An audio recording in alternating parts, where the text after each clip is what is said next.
qui est aussi très esthétique, comme tous les films de Pierre Ménat. On les adore.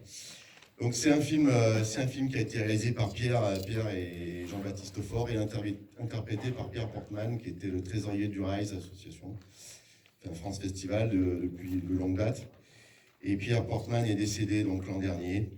Donc Sébastien Carlen avait dit, le nouveau président, voilà, on va rendre hommage à Pierre en repassant ce film qui avait été sélectionné lors de l'édition de 2021.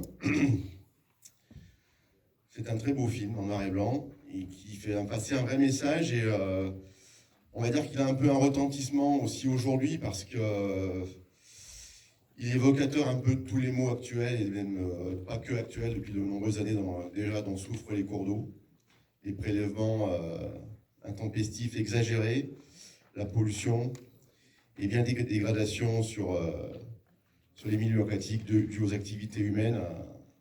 Donc c'est un film donc, en noir et blanc, les réalisateurs et l'acteur, donc par des mots et des scènes bien choisis, viennent bousculer nos consciences en dénonçant la folie des hommes, dont les prélèvements en eau par leurs besoins économiques et leur confort personnel ne cessent de croître jusqu'à assécher une rivière jusqu'à la dernière goutte. Donc c'est une fiction qui en fait devient réalité dans bon nombre de cours d'eau en France, y compris dans nos départements, malheureusement chaque été. Et sans eau, une rivière meurt, et avec une eau de mauvaise qualité, ces mêmes rivières dépérissent tout autant ou presque. Donc à travers ce film, ce sont tous les usages abusifs et inconsidérés de l'eau qui sont visés, que ce soit pour nos loisirs, pour l'eau potable, pour la production d'énergie, pour l'industrie, ou encore l'agriculture. L'agriculture. En ce début d'année, le sujet a marqué l'actualité. Le monde paysan souffre. Il souffre d'une crise économique, frappée de plein fouet par la hausse du coût de l'énergie et des matières premières, venant impacter un métier déjà peu rémunérateur avant la crise. Et pourtant, quel paradoxe pour un pays comme la France. Une France qui, rappelons-le, est la 6e plus grande puissance mondiale économique sur le plan agricole. Un pays qui pourtant, en termes de superficie, n'est qu'au 49e rang. Une France dont la balance commerciale agricole a battu tous les records en 2022, en affichant un excédent de 4,8 milliards d'euros. Source Agrapresse.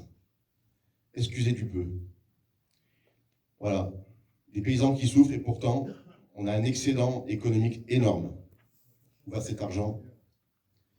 Dans le même temps, des représentants de la profession agricole, très actifs dans les médias, nous expliquent qu'un tiers des aliments dans nos assiettes proviendrait de l'importation.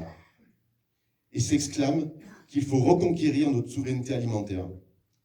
Si un tiers des aliments que nous consommons proviennent de l'importation, nos rivières, nos nappes, qui sont à bout de souffle, de trop d'irrigation, de trop de drainage, de trop de pollution par les pesticides et autres intrants, aimeraient bien connaître la part des aliments et denrées agricoles produites en France qui se retrouvent dans les assiettes de pays voisins ou lointains. Mais là, c'est l'omerta. Avec cette histoire de souveraineté alimentaire en péril, on nous balance à toutes les sauces. On nous laissera entendre que si demain nous stoppons les importations agricoles, nous ne produirions plus assez pour subvenir à nos besoins. Nous sommes là clairement dans la désinformation, l'instrumentalisation d'un mal-être paysan qui lui est bien réel.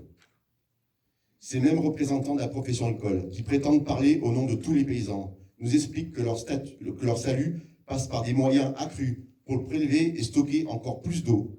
Ces mêmes représentants ont obtenu la mise en pause du plan Écophyto, rien que ça. Pour les profanes, le plan Écophyto, c'est un outil coercitif et incitatif, dont l'objectif il est de réduire notre consommation en pesticides, c'est-à-dire en herbicides, en fongicides et en insecticides, pour lutter contre la pollution des eaux et pour préserver notre santé. Il le fait par des réglementations, bien sûr, mais il le fait aussi par des accompagnements pour aider les agriculteurs dans des mutations à produire de manière plus durable en utilisant moins de produits chimiques. Et c'est bon pour tout le monde. En clair, ce plan Écophyto, il est mis en pause alors qu'on en a tous besoin, y compris les paysans qui sont les premiers touchés par des maladies liées à l'utilisation de ces pesticides.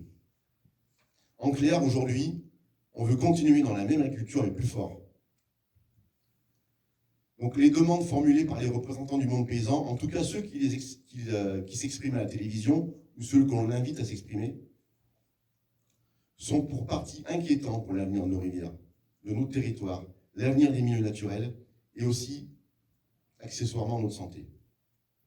La France est le 3e plus gros consommateur au monde de pesticides, après les USA et le Japon.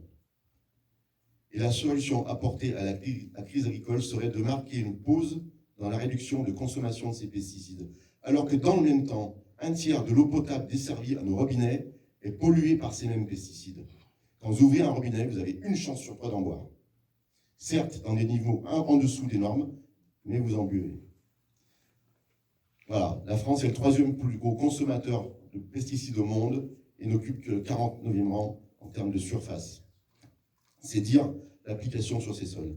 En clair, tout un pays qui surexploite ses surfaces veut plus d'eau et moins de normes et moins de contrôle sur les pesticides. Alors oui, on marche sur la tête. Et si les panneaux des entrées des villages n'étaient pas déjà retournés, tout pêcheur qui se respecte et souhaite encore voir de l'eau, des insectes et des poissons dans nos rivières françaises devrait de ce pas prendre la pince à déboulonner et les retourner, ces panneaux. Le vrai problème du monde agricole français est tout simplement qu'ils n'obtiennent pas le juste prix de leur production. Tout est là.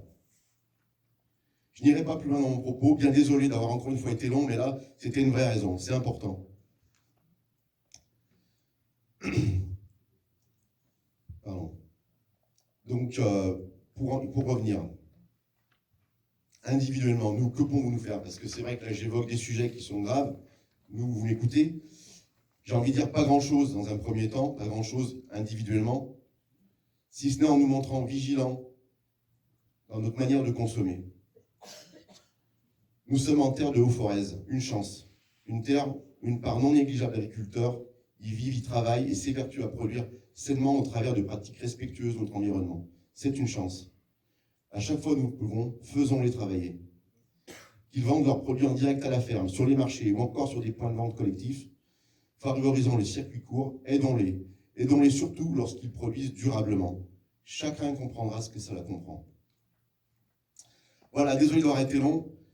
Mais ce qui se produit ces dernières semaines et qui doit nous apporter à réfléchir, des revendications parfois inquiétantes qui ont été portées par une catégorie de représentants de la profession agricole et les solutions qui ont été proposées ne doivent pas nous laisser indifférents. En tant que consommateurs, nous sommes aussi acteurs. Ne l'oublions pas. En achetant un produit, plus qu'un autre aujourd'hui, nous participons à ce que notre environnement et nos rivières seront demain. Voilà, merci.